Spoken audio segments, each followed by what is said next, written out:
Hello, and welcome to All Shades of No. I am Hepzibah Beulah Kogi, and I'm really glad that you are here.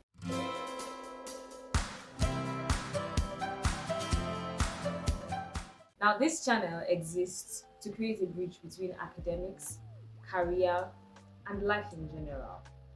What we will be talking about in this particular pilot series is what I like to call finding your it and staying with it. This was originally a talk delivered to a group of students in the Faculty of Agriculture in Ahmadu Bello University.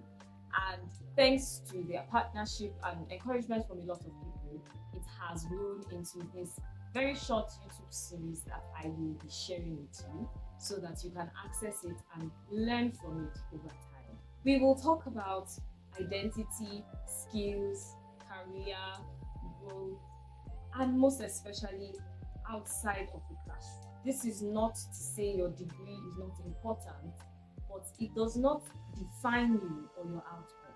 What we are going to be doing here in this series is to show you how your degree is supposed to serve to improve you in every other aspect of your life and not define you. So this is not for motivation, but for clarity.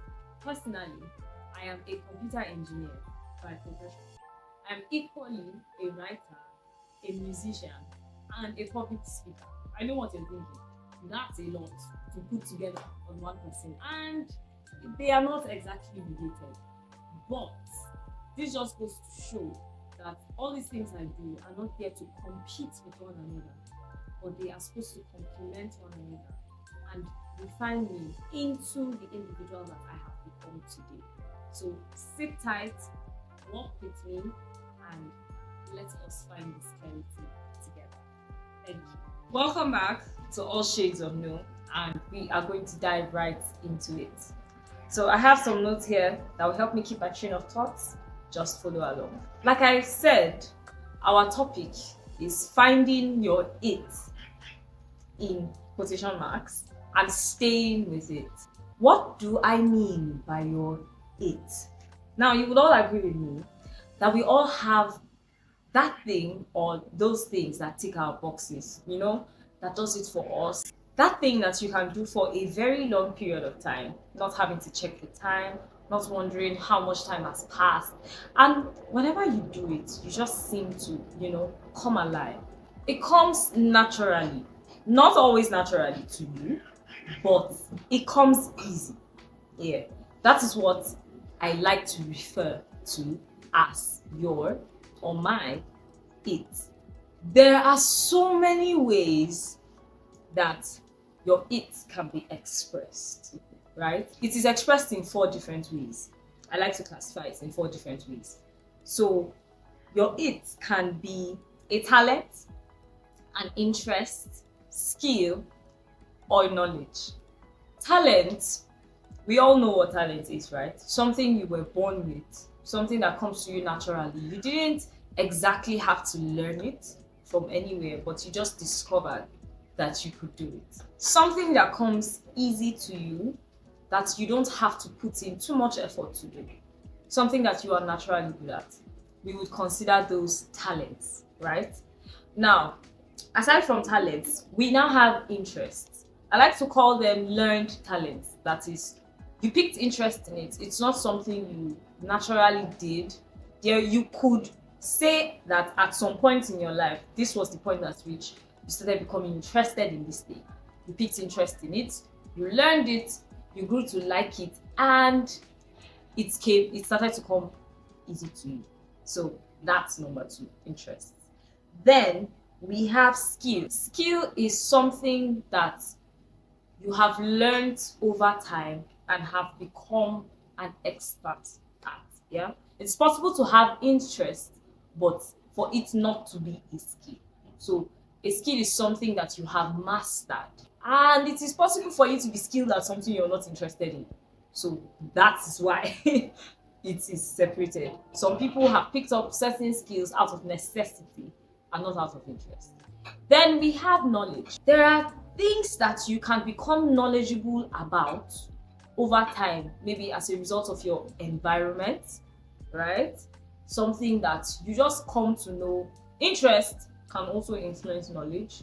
And then there are some things that you will just know because of where you grew up or how you grew up. For instance, they say some people are book smart, some people are street smart. Now, these people that are street smart because of the environment in which they grew up. They had to become sharp. You understand? A lot of these four different categories of it, they overlap with each other. They intersect, but there can also be a clear definition. So, in case you're wondering, what is my it? You check. What is your talent? What are those things you were born with that you can do very easily and can be pinpointed?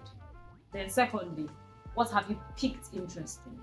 Thirdly, do you currently have a skill, something you had to learn, maybe out of necessity or even out of interest?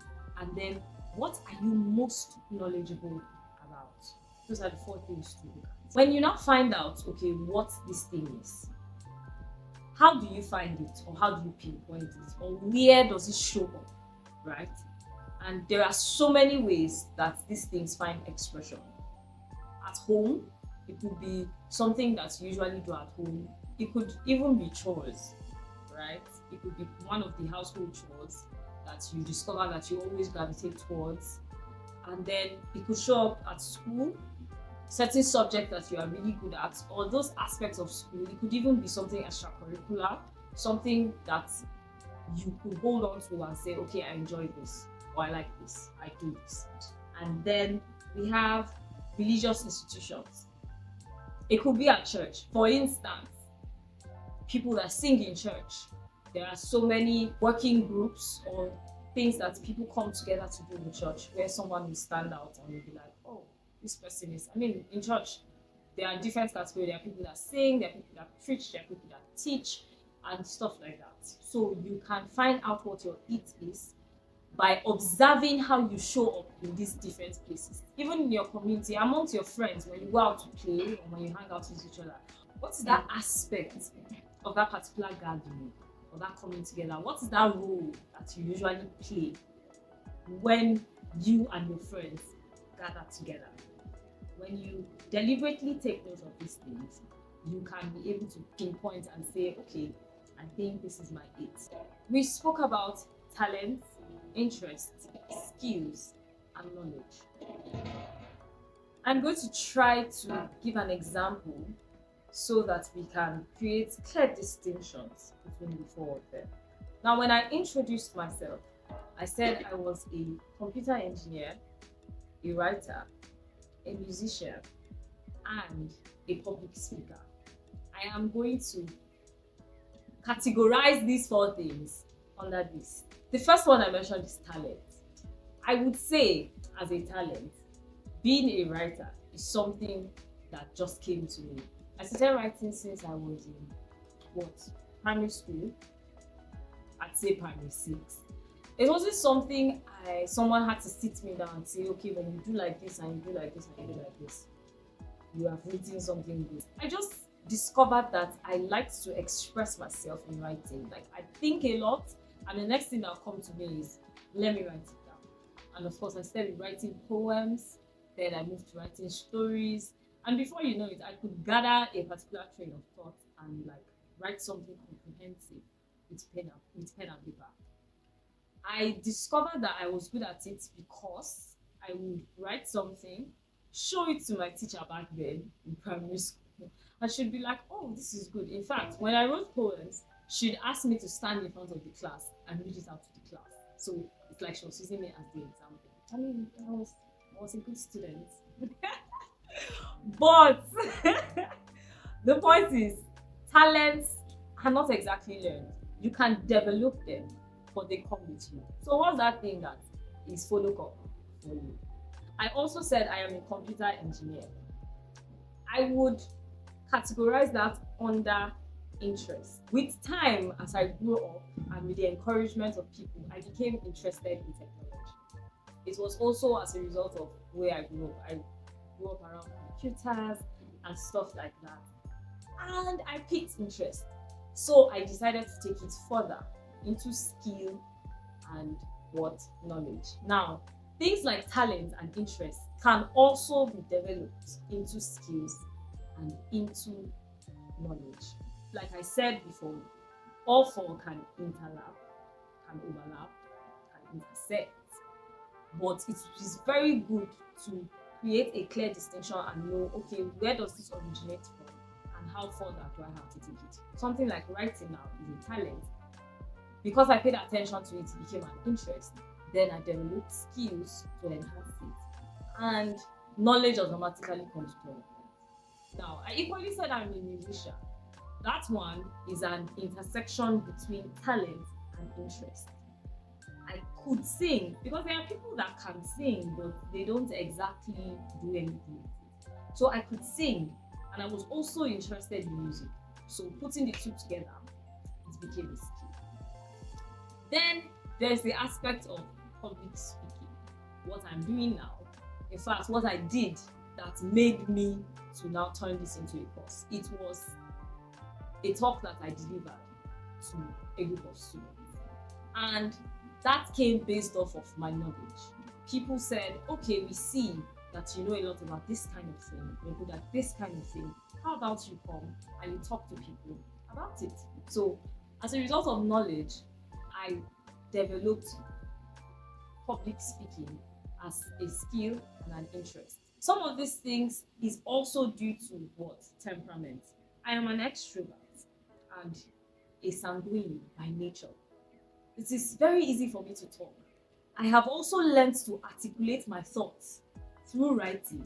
It is now very easy for me to come up with a topic or a train of thoughts and deliver it as a speech. So I don't know if I've been able to explain how talent, skills, interest, and knowledge intersect. I hope I've done a good job of it. So think about it yourself. What is that thing that I do with ease that's a talent to me? What is that thing I am interested in that I would gladly learn about and build myself in? Then what is that thing that I have already built myself in, probably involuntarily, that could become good for me? And then what is that thing I could go into as a result of the knowledge that I currently have? I'm going to zoom in on talent and interest.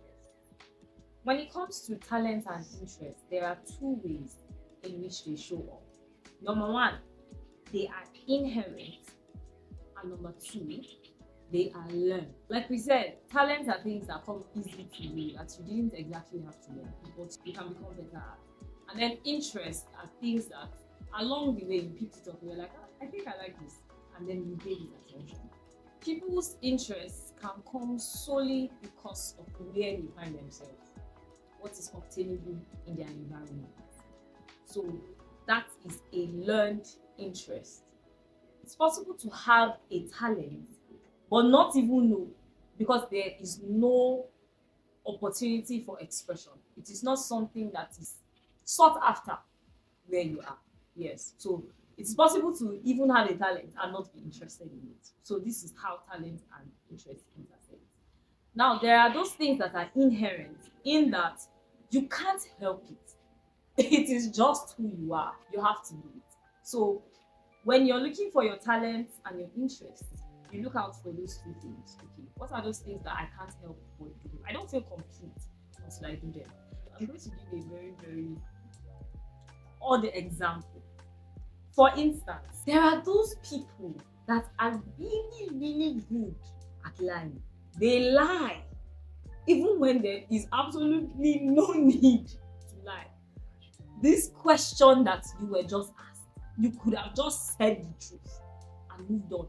But you just feel the need to convince people of what does not exist or of what is not true.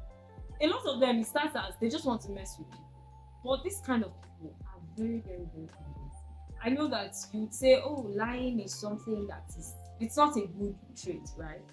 But there are certain talents that express themselves as bad behaviors. So when we say you should look in and check, okay, what is your interest, what is your talent, it is not just positive things. There are very good things that express themselves as negative traits. Imagine this very good and convincing liar decided to invest in telling the truth, in showing people that this is not how it is. The way you think it is not the way it is. This is actually how it is. And they can convince people of what is actually right and what is true. Imagine the kind of people they will become. People that are very convincing. I mean, there's so many job descriptions nowadays. We have influencers, we have lawyers, we have actors, right? So it's these traits or these talents express themselves in so many ways, and you have to be deliberately attentive to be able to pick them up.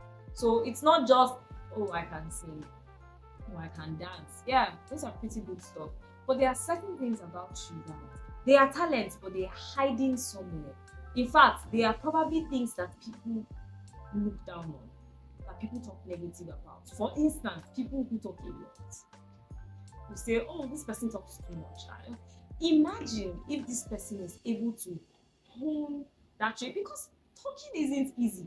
There are people that you put them in front of a crowd and it's like they are shivering. In fact, even to talk one-on-one to a person is very, very difficult. Expressing themselves in speech is very difficult.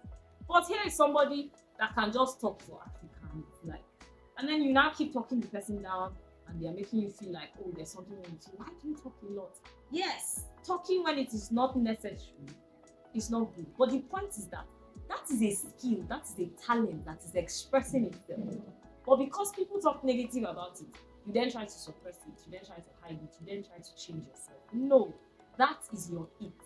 If you embrace it and you harness it, you will definitely be able to come up with a career path, even a business that is going to benefit you and the rest of you. Now that we have talked at length about how to find our aids, I'm going to give you very actionable steps, things that you can do to narrow it down.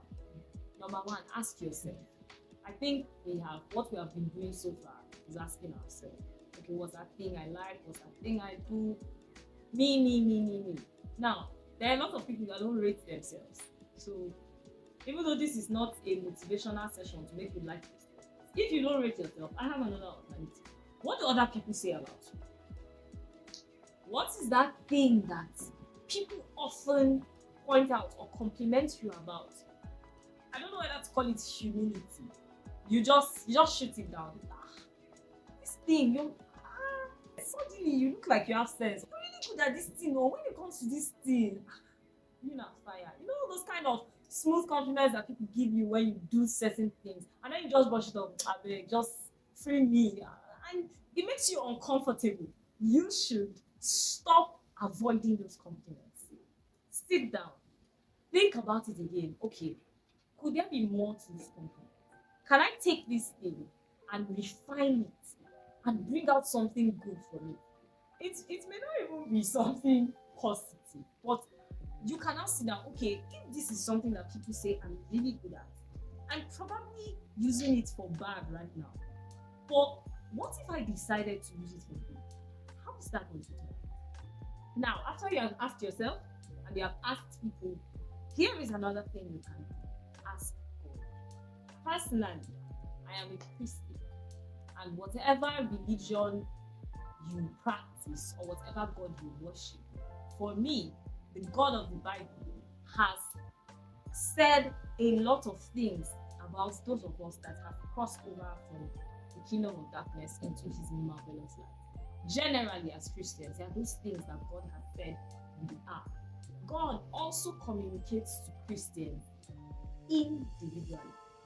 He can speak to you about yourself.